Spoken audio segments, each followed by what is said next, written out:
جان رکھو، دنیا میں جو کچھ بھی ہو رہا ہے وہ بے وجہ نہیں ہوتا. ہر چیز ایک وجہ ہوتی ہے. ان کا ایک ریزن ہوتا ہے. کیا؟ آپ کی زندگی کا بدلنا، آپ کے چاہتے ہوئے آپ کی چاہتے پوری نہ ہونا، آپ کی بھرپور کوشش اور محنت کرنے بعد بھی ناکامی کا مل جانا. جو سوچا ہوا تھا اس سوچ کی خلاف ہونا، امید اور ارادوں کا ٹوٹنا، دل کا ریزہ ریزہ ہو جانا، کیا یہ سب بے وجہ ہو رہا ہے؟ اگر جاننا چاہتے ہیں ان کی خاص وجوہات اور اشاروں کو تو سنیں. میرا رب قرآن میں فرماتا ہے، اس روئے زمین پر جو کچھ بھی ہے ہم نے اسے اس لیے زمین کی رونق بنایا ہے تاکہ ہم تمہیں آزمائیں کہ تم میں سے اچھے عمل کون کرتا ہے، اور ایک دن ہم اسے ہموار میدان بنا دینے والے ہیں.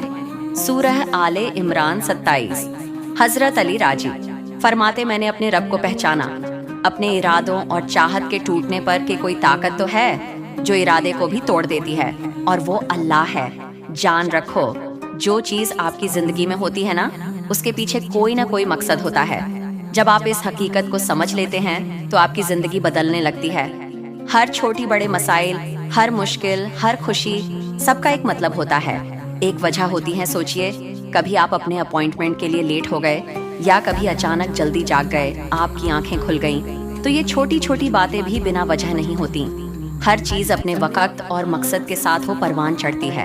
یاد رکھیں، جب آپ یہ یقین اپنے دل سے کر لیتے ہیں نا کہ ہر چیز ایک وجہ سے ہوتی ہے، تو آپ کی سوچ اور نظریہ بدل جاتا ہے.